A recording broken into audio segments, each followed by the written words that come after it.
Benvenuti cari amici di Alle Porte della Storia per questo secondo appuntamento televisivo dedicato all'abito tradizionale della città di Sassari.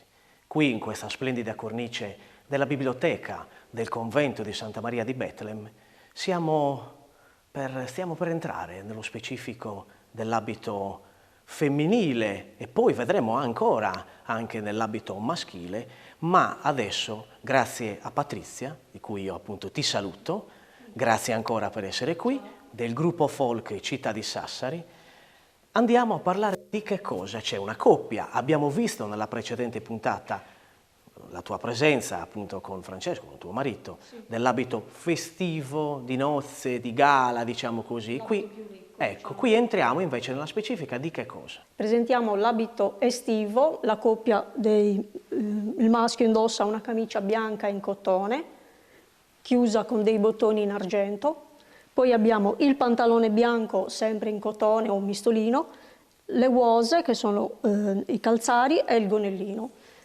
Il gilet, essendo un abito estivo, non ha le maniche ovviamente, e il berretto che contraddistingue Sassari, il berretto a cecciu.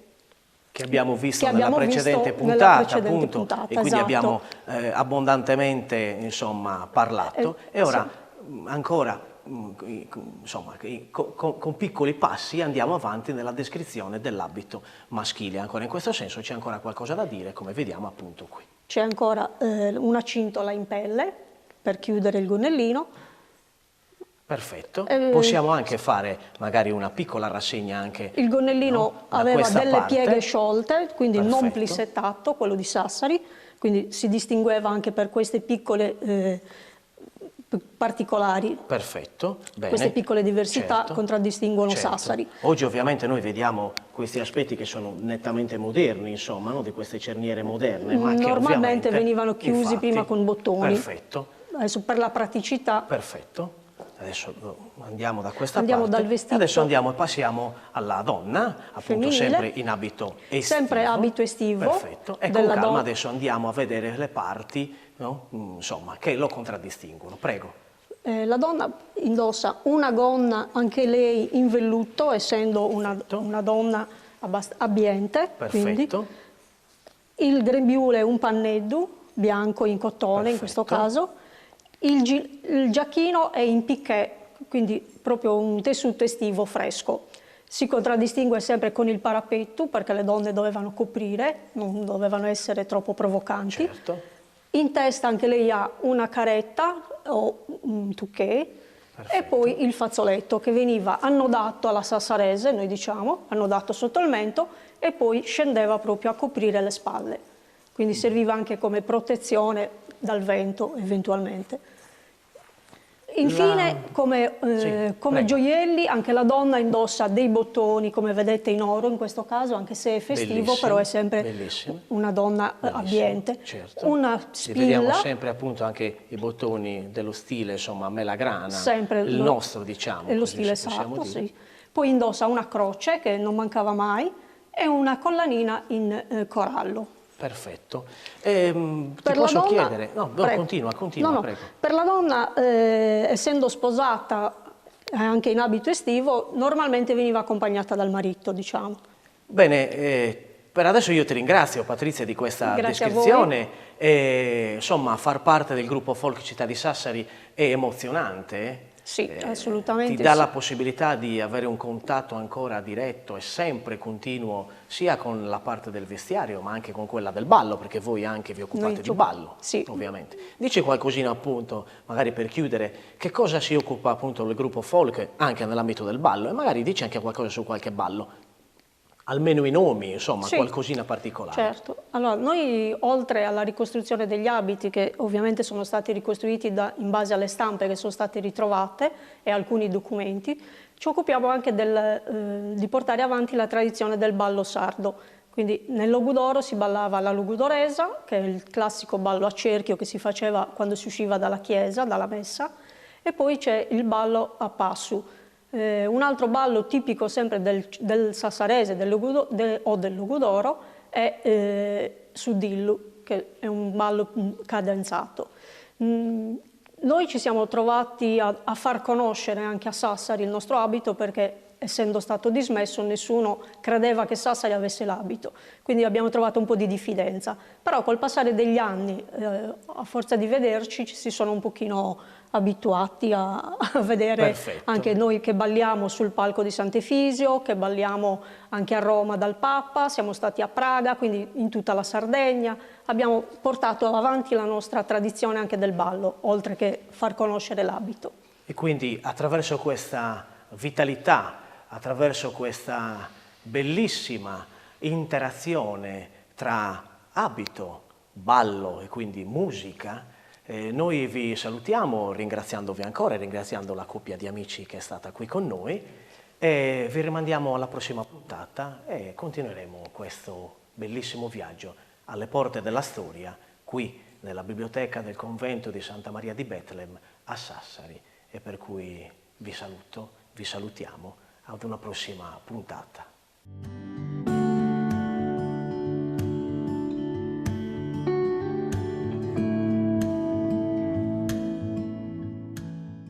Benvenuti carissimi amici alla terza puntata di questo viaggio dedicato all'abito tradizionale della città di Sassari in compagnia del gruppo folk Città di Sassari.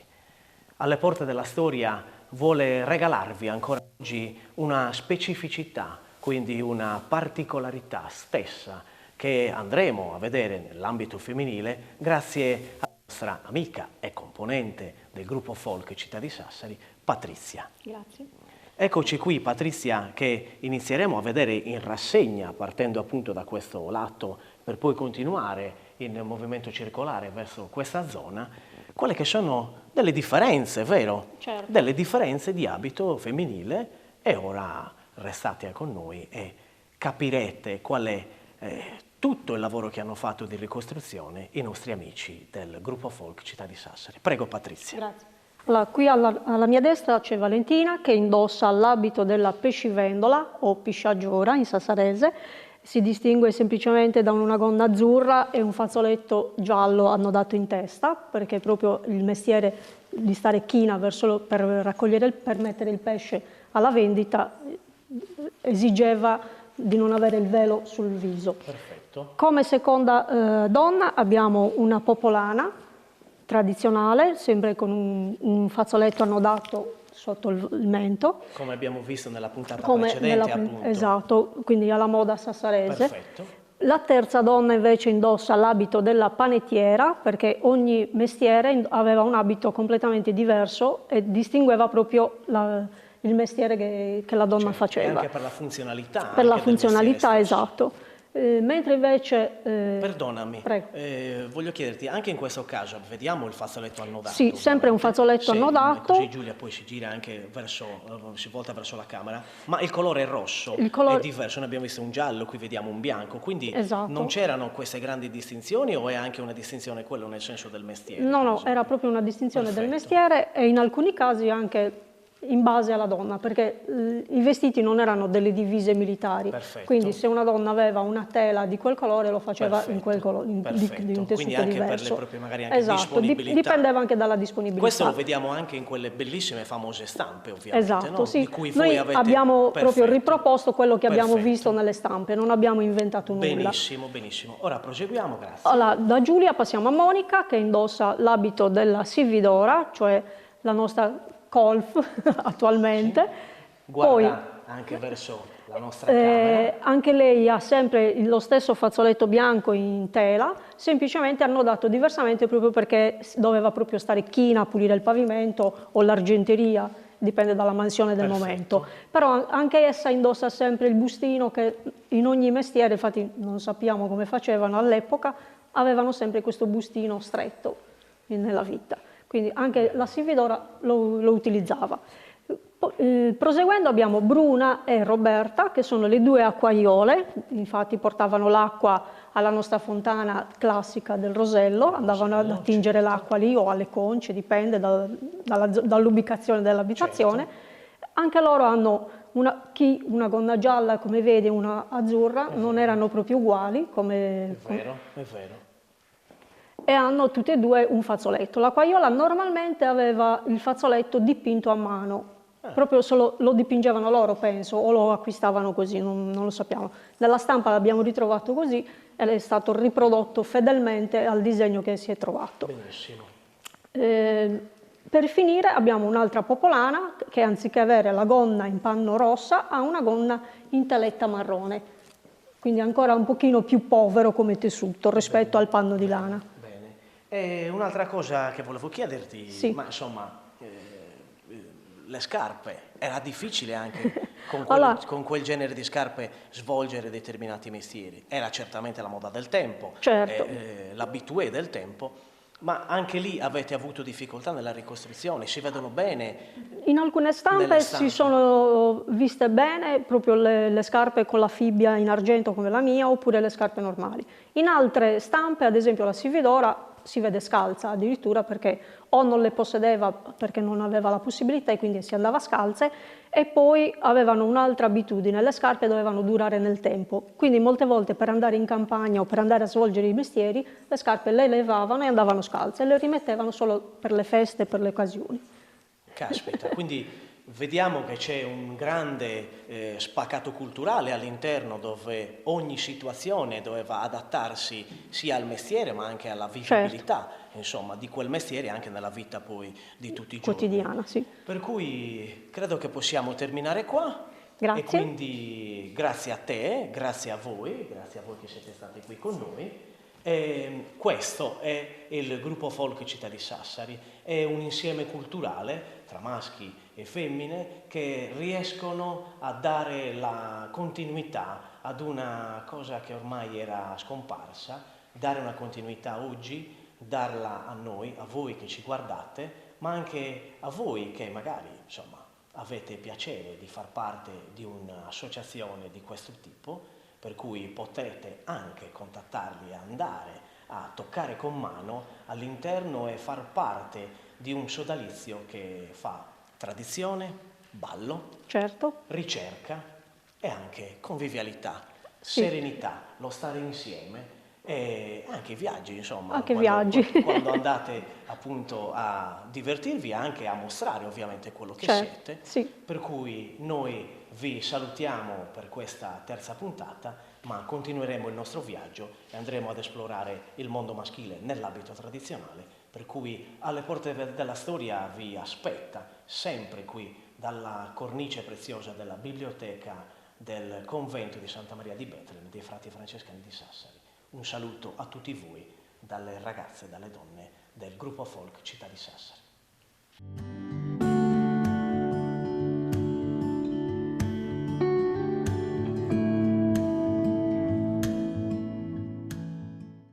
Alle porte della storia, per questa quarta puntata, qui, carissimi amici telespettatori, siamo sempre ospiti di un luogo di cultura, qual è la biblioteca del convento di Santa Maria di Betlemme dei frati francescani.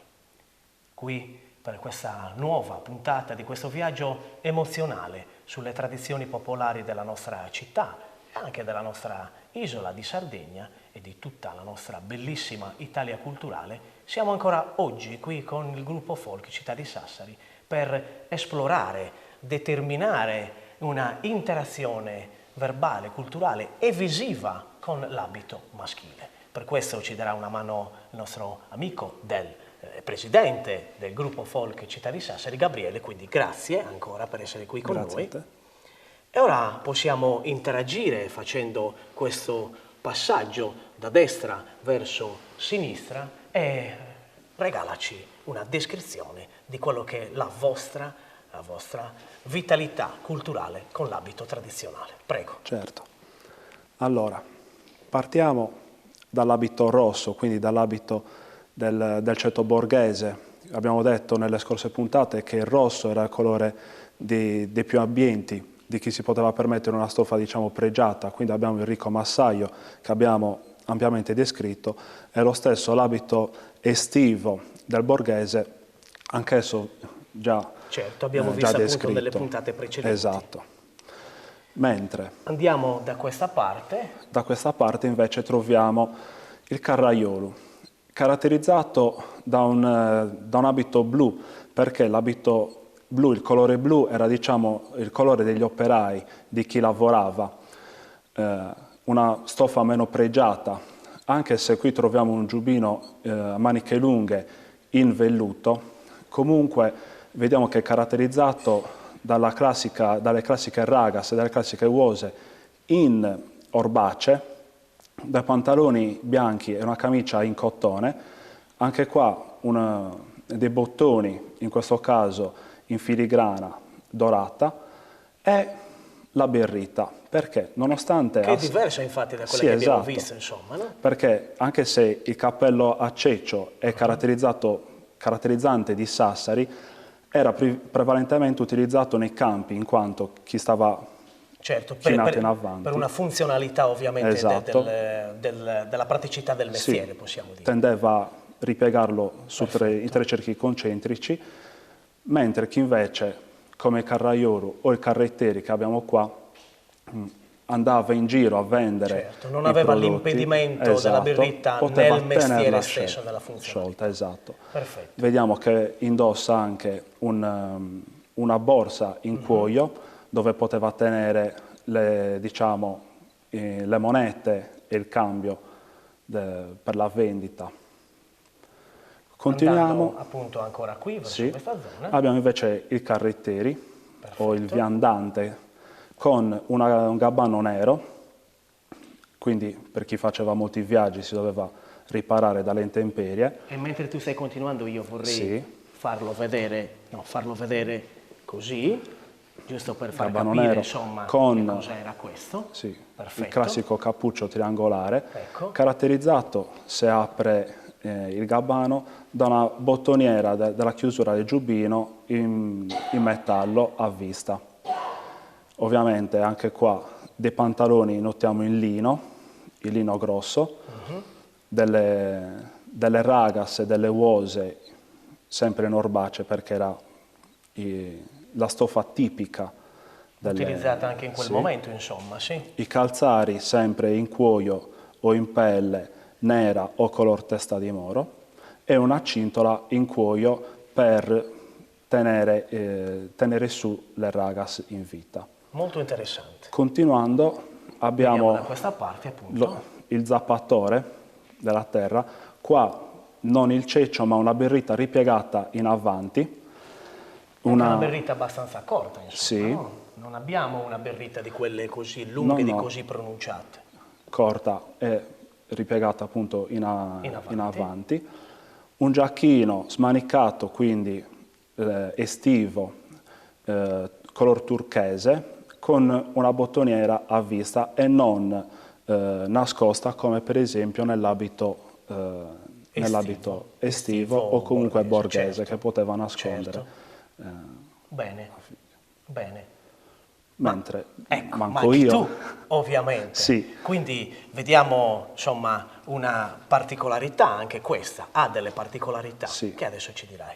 Io sono l'abito dell'ortolano, quindi del possedente dell'orto, quindi già un po' più ricco, già un gabbano per l'inverno con la classica chiusura, con la ganciera, esatto, che vedevamo, che abbiamo già ampiamente visto in una puntata precedente. Esatto, il ceccio che era la birrita che si ripropone nera, ovviamente, e poi l'abito è comunque diciamo molto simile a quello che era il zappatore, perché anche se si possedeva il terreno non era così tanto ricco come poteva essere il massaio, che quindi poteva avere anche il cuglietto, ori. Perfetto. Diciamo.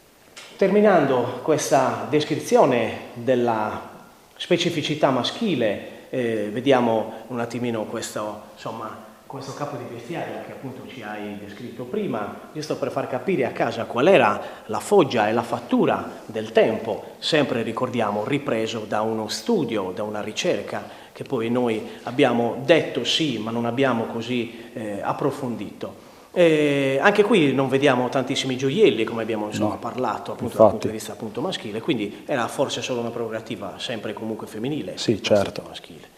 Ora, per concludere, ti vorrei chiedere, c'è una difficoltà nel reperire persone oggi tra giovani e meno giovani all'interno del gruppo, c'è un interesse alle tradizioni popolari anche cittadine, non parliamo della Sardegna ovviamente, quindi ci sarebbe anche, come dire, la parte propositiva stessa di voi come gruppo Folk Città di Sassari per venire a far parte di questo sodalizio. Come siete su questo punto di vista? Sì, beh, noi siamo molto attivi in quanto proponiamo anche delle lezioni per chi vuole imparare ballo sardo, per chi si vuole affacciare nella riscoperta della cultura sarda. Noi siamo ovviamente un gruppo e un'associazione culturale che promuove la cultura in Sardegna e oltre.